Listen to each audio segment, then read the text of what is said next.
warahmatullahi wabarakatuh. Salam sejahtera bagi kita semua.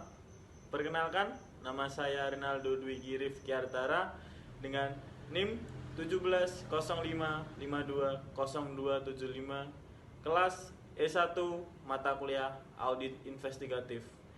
Program studi Akuntansi Fakultas Ekonomika dan Bisnis Universitas Tikubang, Semarang, yang beralamat pada Jalan Kendeng 5, Bendan Ngisor, Kecamatan Semarang Selatan, Kota Semarang. Di sini saya akan memaparkan materi mengenai audit investigatif dengan teknik audit. Pengertian teknik audit. Sebelum saya menjelaskan pengertian teknik audit, kita kembali lagi menjelaskan pengertian audit investigatif.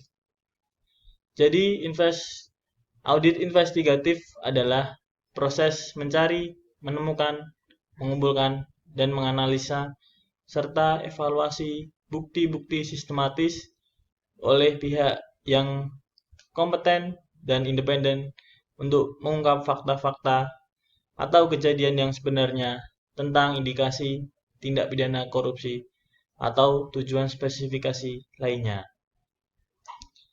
Audit investigatif lebih dalam dan tidak jarang melebar ke audit atas hal-hal yang tidak disentuh atau tidak tersentuh oleh opini audit. Audit investigatif diarahkan kepada pembuktian ada atau tidaknya fraud dan perbuatan melawan hukum lainnya, seperti tindak pidana pencucian uang. Banyak auditor yang sudah berpengalaman mengaudit laporan keuangan perusahaan atau lembaga lainnya ragu-ragu untuk melaksanakan fraud audit atau audit investigatif. Padahal teknik-teknik audit yang mereka kuasai memadai untuk diterapkan dalam audit investigatif. Lalu pengertian teknik audit sendiri adalah cara-cara yang dipakai dalam mengaudit kewajaran penyajian laporan keuangan. Hasil dari penerapan teknik audit sendiri adalah bukti audit. Oleh karena itu, ada penulis yang menggunakan istilah teknik audit dan jenis bukti audit dalam makna yang sama. Lalu, selanjutnya di sini ada 7 teknik yang dirinci dalam bentuk kerja bahasa Indonesia. Yang pertama, 1. Memeriksa fisik. Yang kedua, meminta konfirmasi. Yang ketiga, memeriksa dokumen. Yang keempat, review analytical. Yang kelima, meminta informasi lisan atau tertulis dari audit. Yang keenam, menghitung kembali. Dan yang ketujuh, mengamati. Dalam audit investigatif, teknik-teknik audit tersebut bersifat eksploratif atau mencari wilayah garapan, atau probing, misalnya dalam review analytical, maupun pendalaman, misalnya dalam konfirmasi dan dokumentasi. Teknik-teknik audit relatif sederhana untuk diterapkan dalam audit investigatif. Sederhana namun ampuh. Tema kesederhanaan dalam pemilihan teknik audit tersebut termasuk audit investigatif dikemukakan beberapa penulis pasca Sarbanes-Oxley.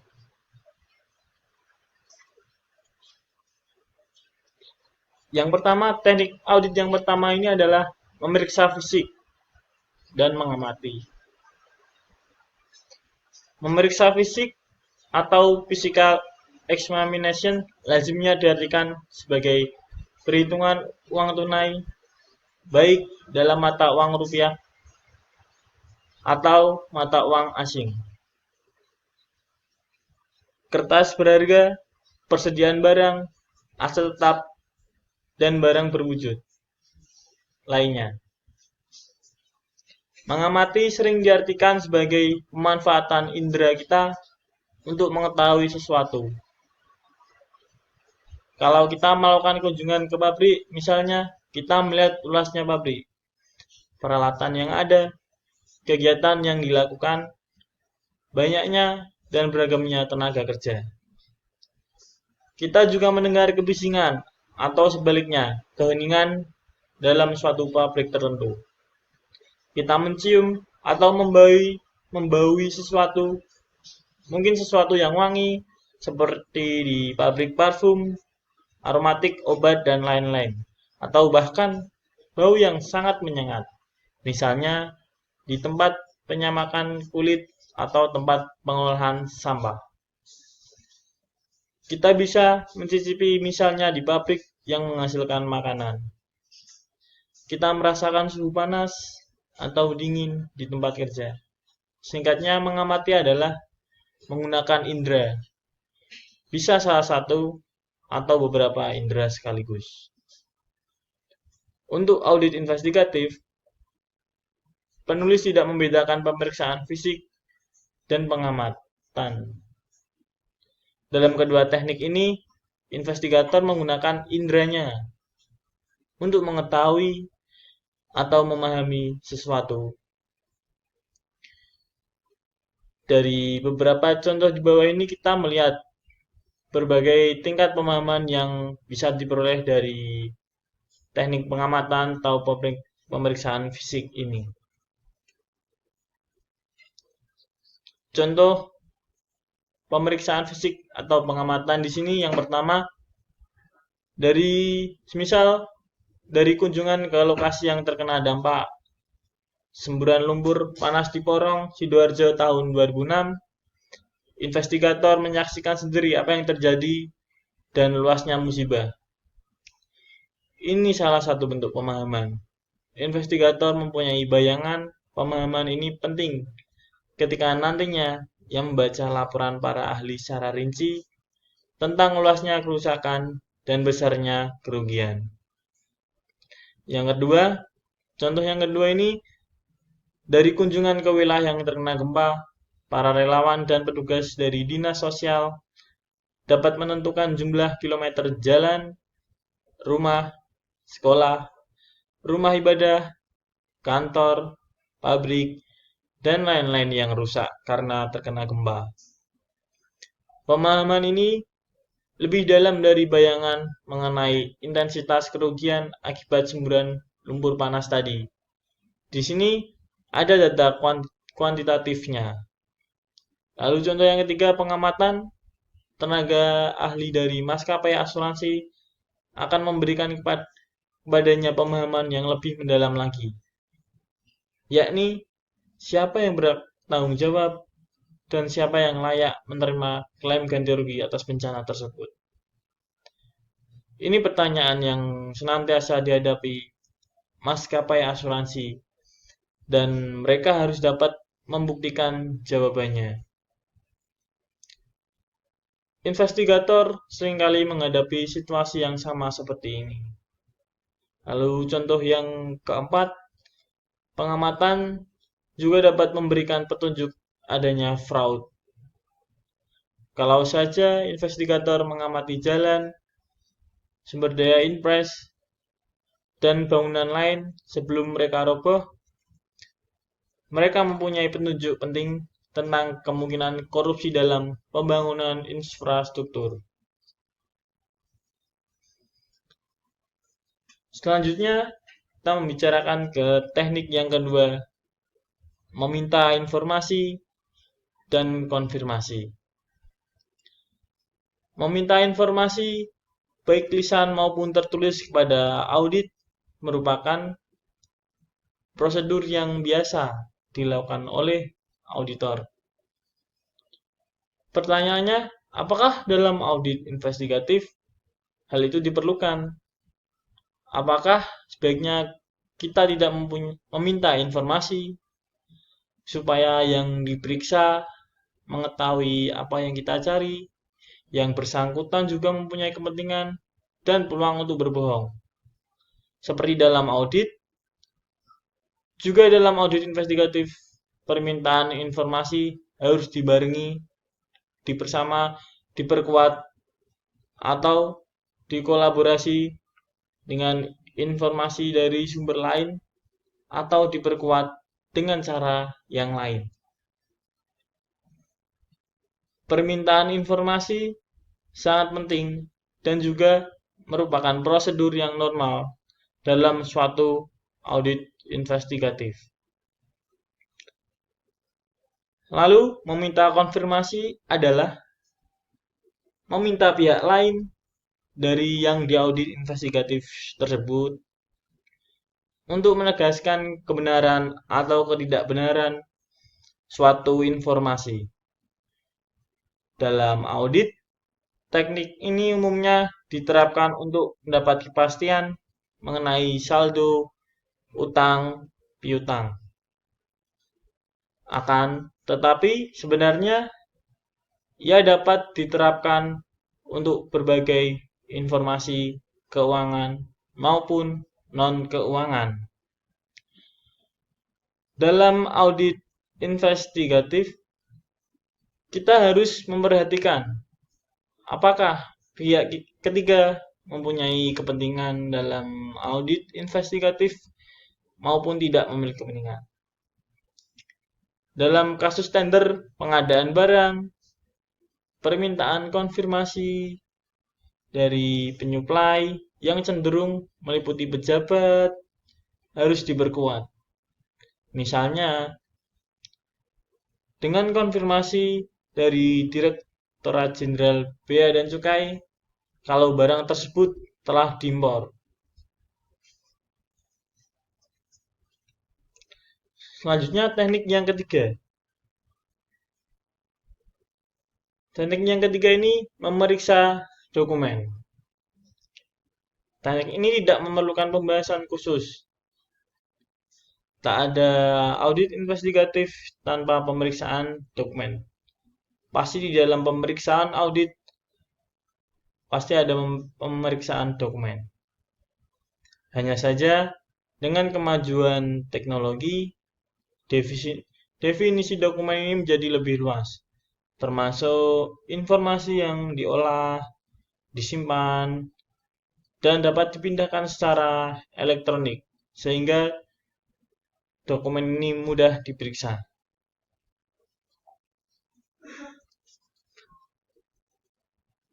Selanjutnya kita berbicara ke teknik audit selanjutnya pada review analytical. Deloitte, Haskins, dan Sells dari Deloitte Touch Tomato mencatat penggunaan teknik ini dalam audit manual mereka di tahun 1930-an, di akhir 1960-an dan awal 1970-an. Deloitte, Haskins, and Sells mengembangkan berbagai perangkat lunak untuk review analytical, di antaranya statistical technique for analytical review atau disebut STAR di dalam audit. Judul yang sama digunakan sebagai judul dari buku yang ditulis kedua pionir dalam bidang ini, Kenneth String dan Trevor R. Stewart. Dalam review analytical, yang penting adalah kuasai gambaran besarnya dulu, atau think analytical first. Review analytical adalah suatu bentuk penalaran yang membawa auditor pada gambaran mengenai wajar atau pantasnya suatu data individual disimpulkan dari gambaran yang diperoleh secara global. String dan Stewart menuliskan buku Analytical Review is a form of deductive reasoning in which the property of the individual detail is inferred from evidence of the reasonableness of the aggregate result. Analytical review sebagai suatu bentuk penalaran deduktif. Ada bermacam-macam variasi dari teknik review analytical, namun semuanya didasarkan atas perbandingan antara apa yang dihadapi dengan apa yang layak seharusnya terjadi dan berusaha menjawab sebabnya terjadi kesenjangan. Apakah ada kesalahan, error, fraud, atau salah merumuskan patokannya. Di bawah ini, selanjutnya saya akan menjelaskan beberapa teknik review analytical yang saya sajikan dengan label tertentu untuk memudahkan pemahaman. Yang pertama, teknik review analytical Beatrice Verglaze dan Z. Verglaze.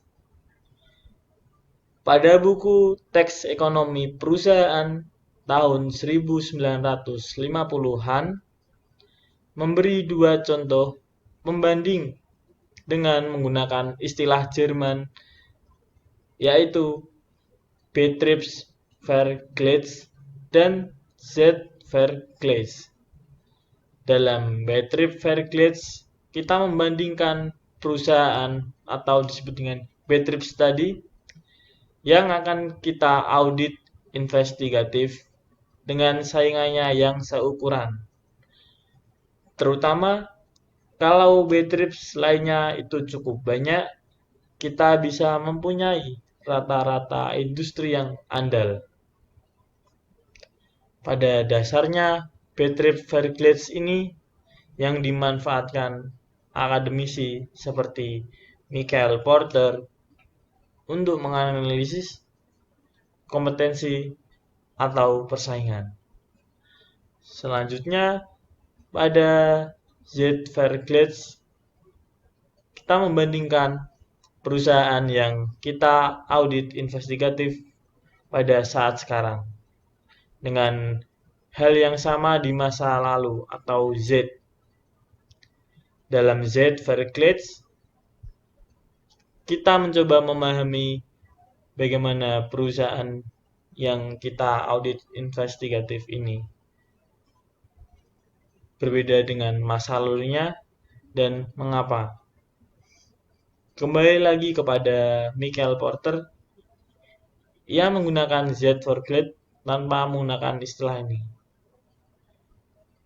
untuk menerangkan kesinambungan laba atau profit sustainability dari suatu perusahaan.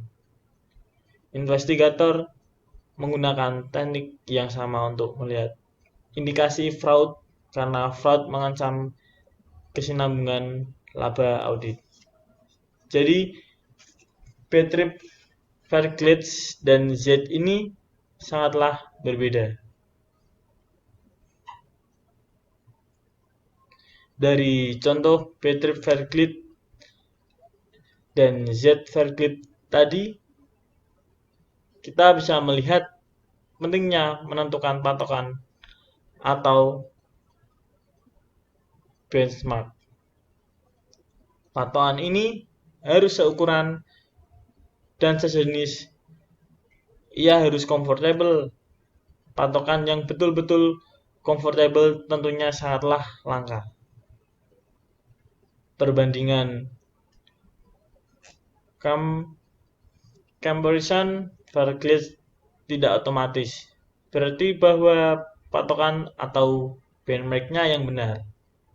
Atau kalau ada penyimpangan signifikan, pastilah penyimpangan itu merupakan kesalahan data yang telah kita audit. Belum tentu, itulah sebabnya judgement sangat penting. Kecermatan sangat mutlak. Kalau kita perlu, cari data pembandingnya lainnya. Hal yang utama adalah mengerti kenapa berbagai data itu bisa berbeda.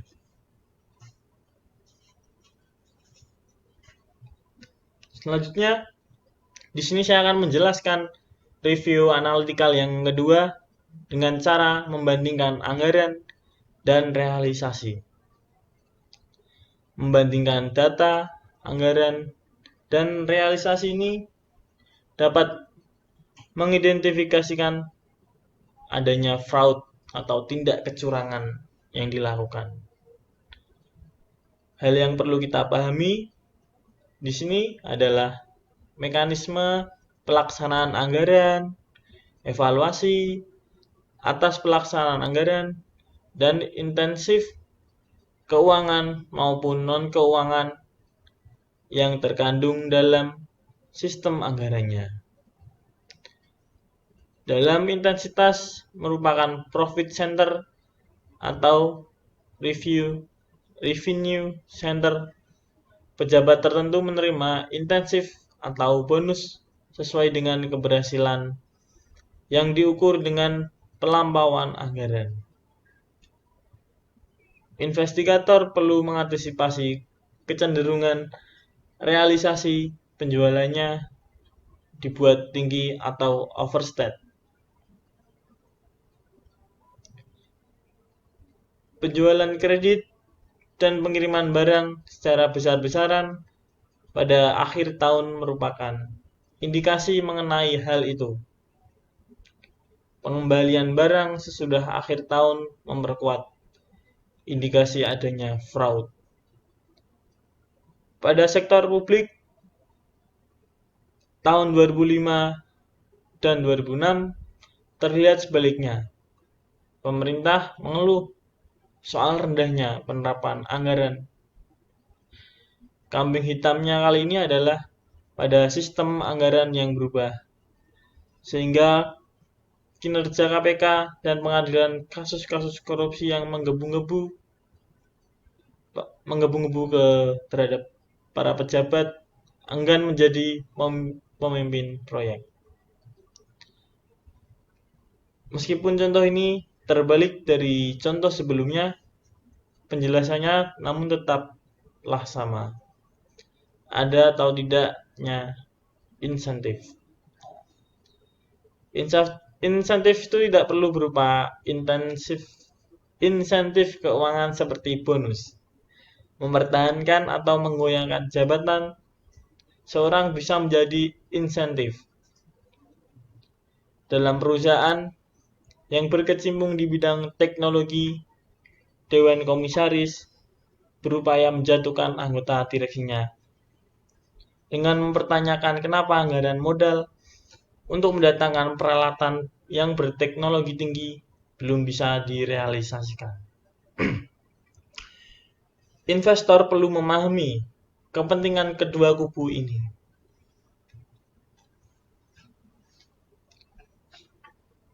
Selanjutnya di sini saya akan menjelaskan review analitikal. Yang ketiga, analisis vertikal dan analisis horizontal. Analisis vertikal dan analisis horizontal ini merupakan analisis rasio laporan keuangan. Analisis vertikal menunjukkan rasio antara suatu akun dengan akun lainnya dalam laporan keuangan untuk tahun yang sama. Contoh analisis vertikal dalam laporan laba rugi, rasio antara harga pokok penjualan dengan penjualan, rasio antara laba kotor dan penjualan, rasio antara biaya penjualan dengan penjualan, rasio antara biaya administrasi dengan penjualan, dan seterusnya.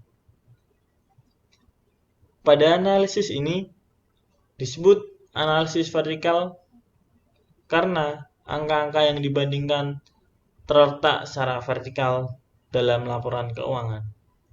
Misalnya dalam contoh laporan laba rugi. Di sini ada contoh laporan laba rugi yang telah saya tampilkan.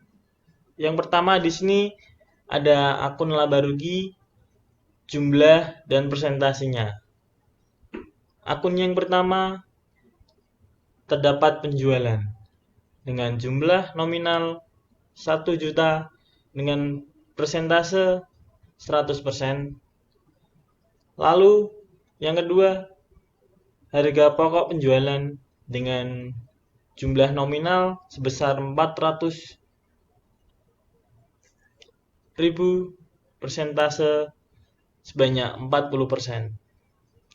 Lalu pada akun laba rugi yang ketiga ini ada laporan laba kotor sebesar 600.000 dengan persentase 60%. Lalu pada akun laba rugi selanjutnya, biaya penjualan. Terdapat jumlah nominal sebesar 100.000 dan persentasenya sebesar 10%.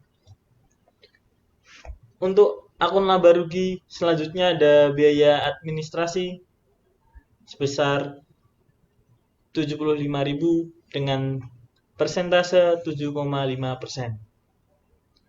Lalu ada akun laba rugi yang selanjutnya ada biaya lain. Jadi di biaya lain ini termasuk penyusutan misalnya.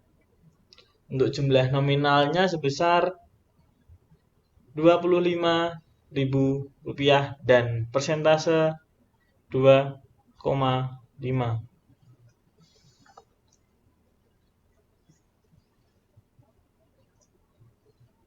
Lalu ada akun selanjutnya yaitu jumlah biaya. Jumlah biaya ini dengan nominal 200.000 lalu persentase 20%. Selanjutnya ada akun laba rugi pajak laba sebelum pajak penghasilan sebesar 400.000 dan persentasenya sebesar 40%. Lalu ada pajak penghasilan dengan jumlah nominal 120 dan persentasenya sebesar 12%. Dan yang terakhir pada contoh laporan laba rugi ini ada akun laba bersih sebesar 280.000 dengan persentasenya sebesar 28%.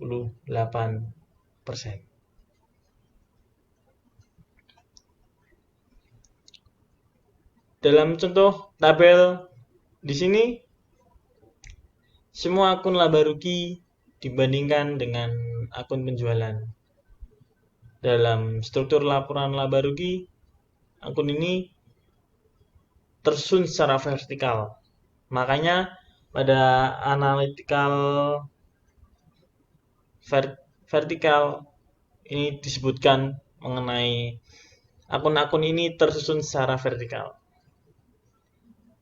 Analisis vertikal dapat dilakukan untuk neraca.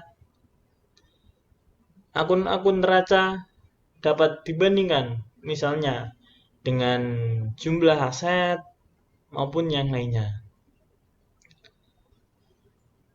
Dengan analisis vertikal, kita dapat mengubah angka-angka laporan keuangan dari nilai dalam rupiah atau mata uang lainnya menjadi angka-angka persentase yang telah tercantum dalam contoh laporan laba rugi ini. Jumlah nominal kita ubah menjadi angka-angka dalam persentase. Laporan keuangan dalam persentase ini disebut laporan keuangan berukuran sama atau Common Sense Financial Statement. Ada neraca berukuran sama, Common Sense Balance Sheet.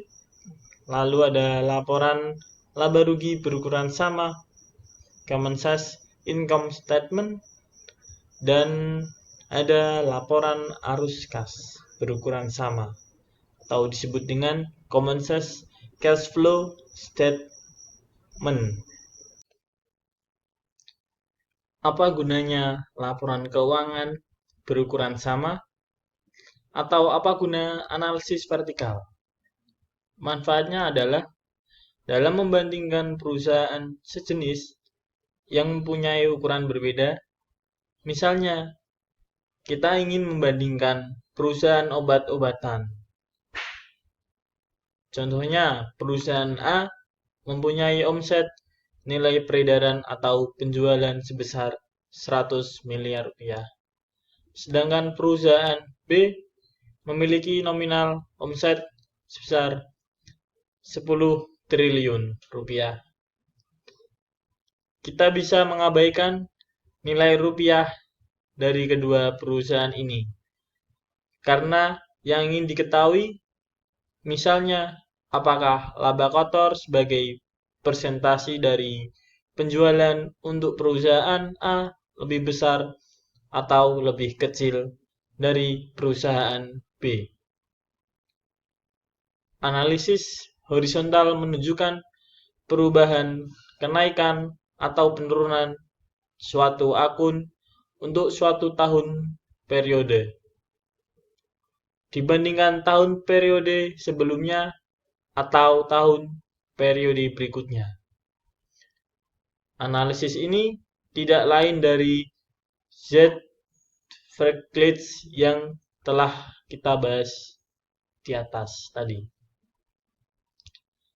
Angka-angka untuk akun yang sama dari periode sebelumnya atau periode berikutnya dalam penyajian laporan keuangan disajikan berdampingan. Oleh karena itu, analisis ini disebut analisis horizontal. Selanjutnya di sini saya akan menjelaskan review analitikal hubungan antara satu data keuangan dengan data keuangan lain. Beberapa akun, baik dalam suatu maupun beberapa laporan keuangan, bisa mempunyai keterkaitan yang dapat dimanfaatkan untuk review analitikal.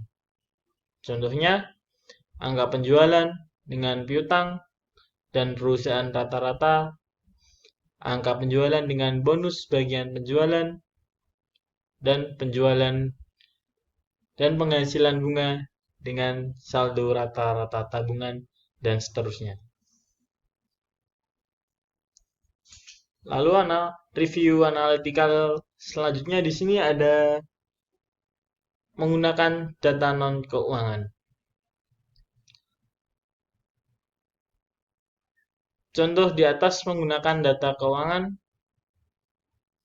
Inti dari review analitikal adalah mengenal pola hubungan relationship pattern. Pola hubungan ini tidak mesti hanya antara satu data keuangan dengan data keuangan lain. Pola hubungan non-keuangan pun bisa bermacam-macam bentuknya.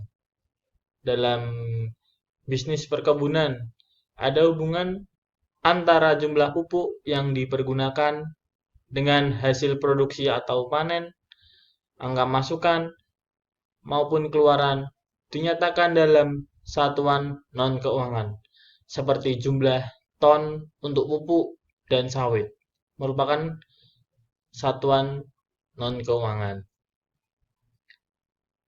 Di pabrik gula ada ukuran antara jumlah ton tebu yang masuk ke pabrik dan jumlah ton gula yang telah dihasilkan. Pola hubungan antara masukan dan keluaran ini dinyatakan dalam suatu rasio yang dalam industri gula dikenal sebagai rendement. Perhitungan serupa kita lihat di industri kayu lapis atau blockboard dengan nama recovery. Bermacam rasio kita gunakan untuk berbagai industri, bahkan industri-industri atau perusahaan pemeringkat mengembangkan dan menyebarkan rasio industri tersebut. Perusahaan penerbangan Garuda mendapatkan hasil yang sangat signifikan dari perjalanan haji. Data yang penting, jumlah calon haji yang diterbangkan dapat diperoleh dari sumber intern maupun ekstern Garuda. Penerimaan negara bukan pajak atau PNBP di konsulat-konsulat kita di luar negeri mempunyai hubungan linear dengan banyak visa yang telah diterbitkan. Review analytical sering dilakukan dengan hitung cepat, dalam bahasa Inggris bisa disebut back of the envelope computation, untuk menunjukkan keganjilan tersebut. Seorang bankir mencatat informasi yang diterima dari calon nasabah kreditnya. Dengan cepat, ia menentukan bahwa pabrik pulp berkapasitas besar di lokasi yang terisolasi tidak akan bisa beroperasi karena bahan bakunya tidak akan cukup. Semua data untuk membuat kesimpulan itu ia peroleh selama makan siang dengan debiturnya. Itulah cara menggunakan data-data non-keuangan pada review analytical. Pada selanjutnya di sini ada review analytical dengan menggunakan regresi atau analisis tren. Dengan data historical yang memadai, makin banyak makin baik, ceteris paribus. Review analytical dapat mengungkapkan tren. Berbagai perangkat lunak yang mempermudah hitungan dan grafiknya, misalnya start yang telah saya jelaskan pada tadi, perangkat lunak Deloitte yang disebut di atas tadi juga. Lalu pada review analytical selanjutnya ada menggunakan indikator ekonomi makro. Ada hubungannya antara besarnya pajak penghasilan yang diperoleh dalam suatu tahun dengan indikator-indikator ekonomi seperti inflasi, tingkat pengangguran, cadangan devisa, indikator ekonomi negara-negara yang menjadi partner perdagangan Indonesia, harga minyak mentah dan komoditi lain, dan lain-lainnya. Ini merupakan bidang studi yang ditekuni para ahli ekonomi makro dan ekonometri. Keandalan perumusan ekonometri akan membantu auditor atau investigator melalui data agregat tanpa harus memasuki pemeriksaan SPT sebagai langkah pertama. Kalau ada indikasi kuat, baru kita ke pemeriksaan SPT dengan net worth method atau empeditor method. Pada tahap terakhir ini, ke tahap audit, ada menghitung kembali. Menghitung kembali atau re-perform tidak lain dari mengecek kebenaran perhitungan dari kali, bagi, tambah, kurang, dan lain-lain yang menyangkut tentang perhitungan tersebut. Ini prosedur yang sangat lazim di dalam audit. Biasanya, tugas ini diberikan kepada seseorang yang baru mulai bekerja sebagai auditor atau seorang junior auditor di dalam suatu kantor akuntan. Dalam audit investigatif, perhitungan yang dihadapi pada umumnya sangatlah kompleks, didasarkan atas kontrak atau perjanjian yang sangat rumit. Mungkin sudah terjadi perubahan dan renegosiasi berkali-kali dengan pejabat atau kabinet yang berbeda. Perhitungan ini dilakukan atau disupervisi oleh investigator yang berpengalaman. Di sini saya akan memberikan beberapa contoh pada tahap menghitung kembali, tahap audit. Salah satu tahap audit yang terakhir yang saya jelaskan. Contoh yang pertama ini, saya berikan contoh perhitungan kembali semacam yang berpotensi triliunan rupiah. Pada contoh yang pertama, dalam kasus penyelesaian kewajiban pemegang saham. Pada keputusan Menteri Keuangan nomor 151 garis miring KMK titik 01 garis miring 2006 tanggal 16 Maret 2006 mensyaratkan penetapan jumlah kewajiban berdasarkan data terakhir. Inilah peluang untuk melakukan reperformance. Tidak jelas apakah perhitungan ini sudah selesai atau belum, dan apakah lembaga negara yang melakukan reperformance ini. Lalu, pada contoh yang kedua ini, perhitungan pada cost recovery oleh kontraktor bagi hasil, atau disebut dengan produksi sharing kontraktor. Cost recovery ini sangatlah besar jumlahnya. Pada perhitungan kembali ini semacam berpotensi triliunan yang telah saya jelaskan.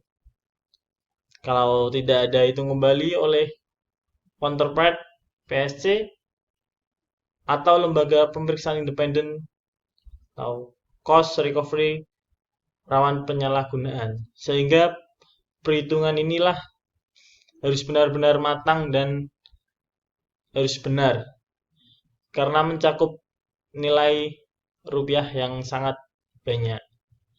Sehingga disebutkan bahwa pada perhitungan kembali ini adalah biasanya rawan terdapat kecurangan atau penyalahgunaan aset. Sehingga seorang auditor harus benar-benar teliti dalam melakukan perhitungan kembali ini agar tidak terjadi beberapa kesalahan atau beberapa nilai-nilai yang tidak sesuai dengan laporan keuangan yang telah disebutkan. Lalu pada contoh selanjutnya, pada yang berpotensi triliunan rupiah, yaitu pada biaya yang dikeluarkan oleh BUMN. Pada biaya BUMN ini biasanya menyangkut aparatur negara,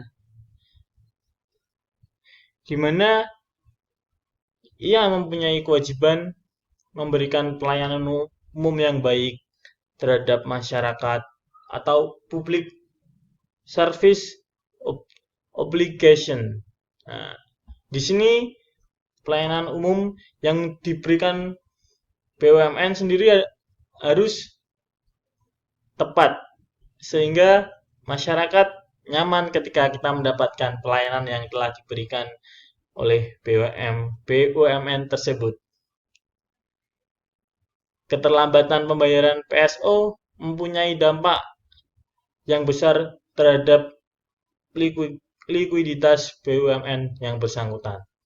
Sehingga untuk pembayaran PSO tersebut tidak boleh telat sehingga dapat menyangkut likuiditas BUMN tersebut. Sekian pemaparan materi teknik-teknik audit investigatif dari saya. Semoga bermanfaat. Mohon maaf apabila ada salah kata. Tetap jaga kesehatan dan patuhi protokol kesehatan. Ingat 3M, memakai masker, mencuci tangan, dan menjaga jarak. Semoga pandemi ini cepat berlalu dan kita bisa berjalan normal kembali. Pesan dari saya, terkadang kita diuji bukan untuk menunjukkan kelemahan kita, tetapi untuk menentukan kekuatan kita. Terima kasih. Wassalamualaikum warahmatullahi wabarakatuh.